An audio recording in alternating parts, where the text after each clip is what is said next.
And I will go to resuming debate, and the honourable member for Newmarket, Aurora. Thank you, Mr. Speaker. I'm speaking to you today from the traditional territories of the Wendat, Haudenosaunee, and Anishinaabe peoples and the treaty land of the Williams Treaties First Nations.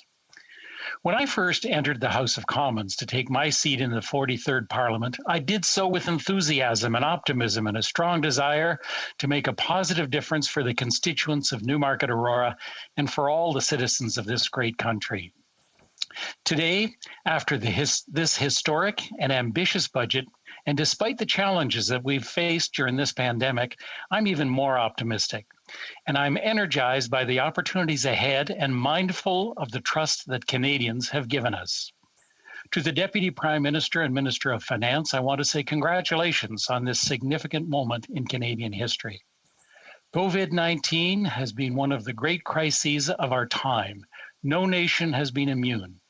In my constituency of Newmarket, Aurora, we have shared in the suffering, the loss of life, the business closures, the uncertain future of our restaurants, and the fears of going back to school. I want to acknowledge the remarkable courage, innovation, and compassion of the people of Newmarket and Aurora, and their willingness to unite for the common good. This is the foundation which we can build back on, and it is what the citizens of Canada expect. We all want an end to the COVID-19 pandemic, but the journey is not yet over. And if we want to weather this storm and defeat this pandemic, our first priority must be to continue supporting Canadians and Canadian businesses in the short term while providing programs to aid our recovery. I'm encouraged that Budget 2021, a recovery plan for jobs, growth, and resilience, deals first with our current situation by extending the COVID-19 support programs that have provided a lifeline to Canadians during this difficult time. This provides flexible access to EI benefits until the fall of 2022 by allowing the Canada Recovery Benefit Program, a program for Canadians not covered by EI, to remain in place through to September 25th. At the same time, rent subsidy and wage subsidy have been extended with plans to wind them down as the recovery takes place. As I speak here today, over 12.7 million vaccine doses have been delivered to the provinces and the territories, and over 10.25 million Canadians have been vaccinated at least with one dose. We need to continue to vaccinate as quickly as possible, keeping Canadians safe while providing the financial and the human resources needed in areas highly impacted by COVID-19. But recover we will. And throughout this pandemic, Canadians have indicated a strong desire for the kind of change that will ensure a more prosperous future for all. I believe that we cannot betray ourselves and achieve anything less than a more inclusive future and a quality of life for all that is the envy of the world. Even more, we need to be a country of equality and equity built on respect and compassion, not only for our people, but also for our environment. In the lead up to this budget, I have been connecting with the residents and business owners on their ideas and suggestions for Budget 2021. We've engaged through teletown halls and through Zoom calls with the Aurora and the Newmarket Chambers of Commerce. And although there has been as many questions as there has been suggestions, I really appreciate the input and the time from my constituents, making sure that their voices are heard. And they were heard with remarkable clarity and inspiration. Let there be no question, jobs, good jobs for Canadians, has been at the forefront of this economy. The news from Statistics Canada that 303,000 jobs were added in March is encouraging. What is more encouraging is the commitment in this budget to a promise made to create more than 1 million jobs by the end of this year. Jobs that keep hopes alive of a bright future, a sense of pride in contributing to the community, a feeling of independence, and a belief that my country provides opportunity for all. Constituents of Newmarket Aurora were clear in stating that job recovery was the most important indication of a recovery from this pandemic, along with the reopening of businesses. and this budget makes it clear that our government agrees. Mr. Speaker, as we invest in our youngest citizens, we recognize that our future starts with ensuring a quality of life, care, and opportunity for everyone. Our government's commitment to childcare and its promise to provide $10 per day universal health childcare, complete with national standards within 5 years, will be the defining moment in Canadian history. This is an investment in our future, an investment in gender equality, and an opportunity to unleash the potential of so many. Compassion is also key to our recovery. Compassion for our elders in long-term care that ensures that they can feel safe and cared for, and we owe them nothing less. Certainly, I've heard many times of the need for long-term care health standards, and I'm heartened by the provision of $3 billion over 5 years to ensure that standards are applied.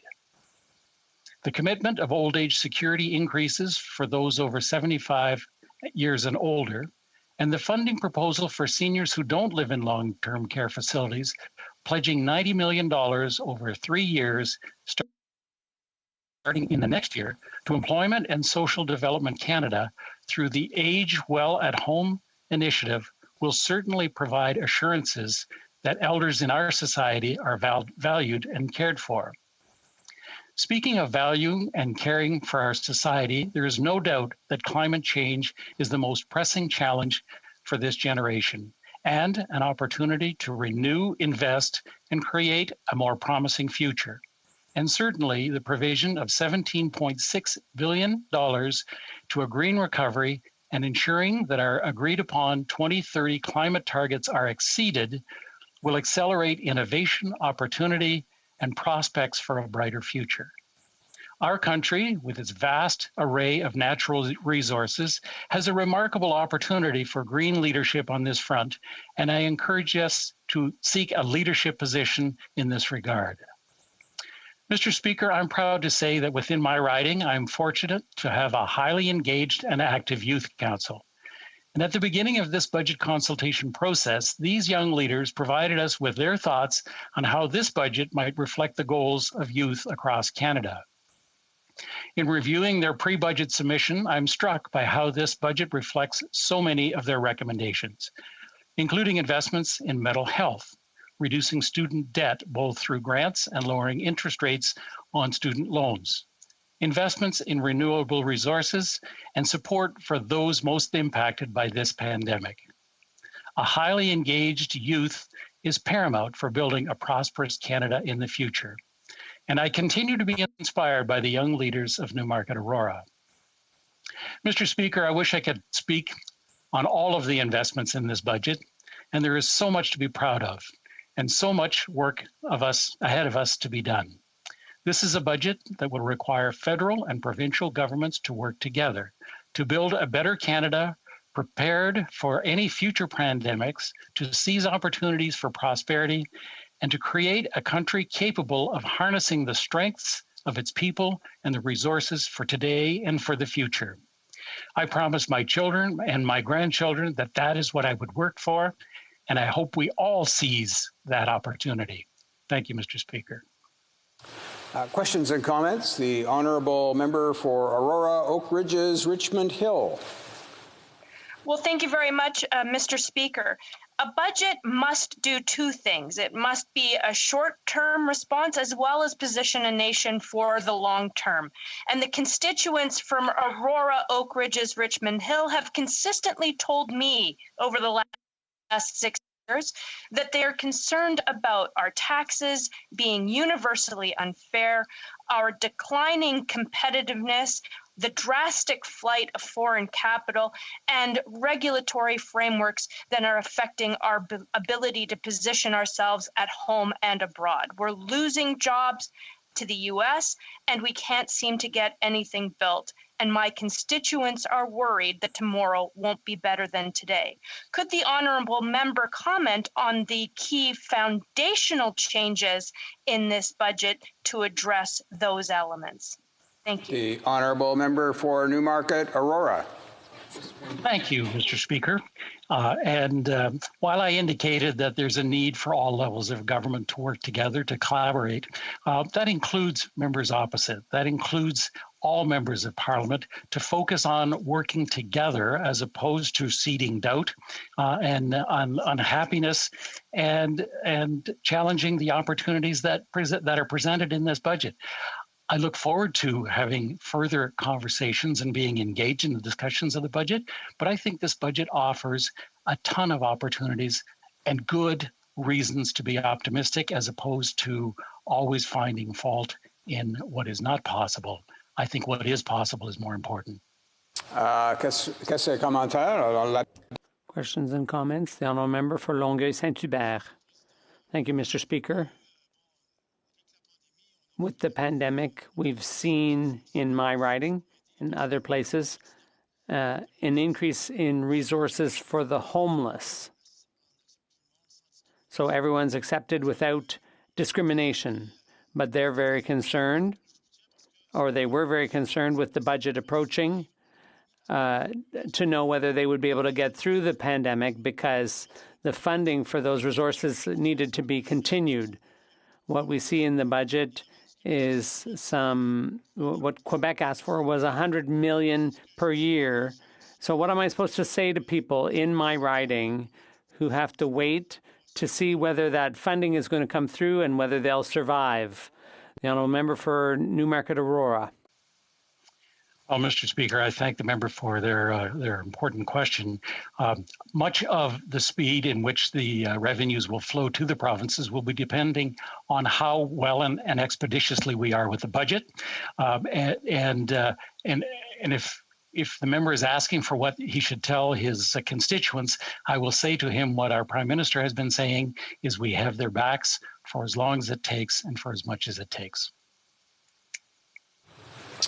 Questions and comments? The honourable member for Cowichan-Malahat-Langford.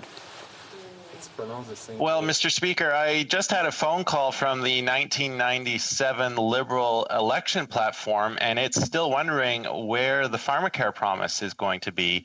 I had to go all the way to page 238, and I saw only a half-page reference to a universal national pharmacare system. So, Mr. Speaker, how much longer are Canadians going to have to wait? I mean, the Liberals had an opportunity with their vote on Bill C-213 to set up a framework modeled on the Canada Health Act, but they cynically voted against that opportunity. I'm just wondering, how many more years will Canadians have to vote for this critical part of our healthcare system to be finally established? Thank you. The honourable member for Newmarket Aurora. Thank you, Mr. Speaker. And I did have an opportunity to vote on the bill that was referenced. While the principle is still there and held by this government, and there are activities underway to support pharmacare, there were provisions within the bill that were untenable, provisions that didn't allow for collaboration with the provinces. And it's a fundamental caveat that we have, that we need to work with the provinces. And so had the opposition modified that bill, it might have been one that could have been supported. Questions and comments? We'll have time for one more last question. The honourable member for Saanich Gulf Islands. Thank you, Mr. Speaker.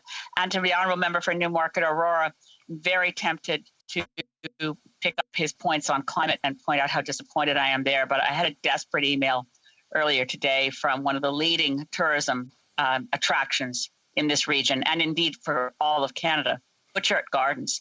They're worried they're going to go under. They are so disappointed, and they wonder where is the help for the tourism sector. The honourable member for Newmarket Aurora. I'm sorry. There has been some provision for the tourism sector, and there is a further provision that will provide for. I really don't want to quote a number because I don't have it directly in front of me, but there has been some sections that are dedicated towards the tourism section. And if I can be of any help in helping the member direct their constituents, I'd be more than happy to do so.